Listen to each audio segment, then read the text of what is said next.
Hi friends, this video shows how to turn off beep sounds or system sounds or remote key press sounds. Please don't forget to subscribe this channel. Please like and share the video. First go to settings. Set settings icon from top right corner. Go to device preferences.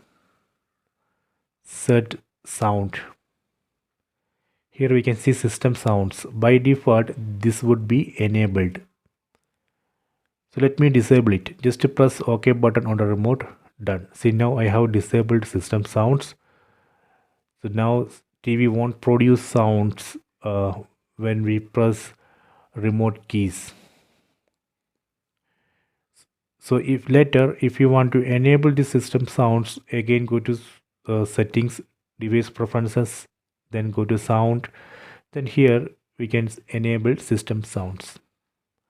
So this way we can turn off or on beep sounds or system sounds or remote key press sounds. So I hope you enjoyed this video. Please take it.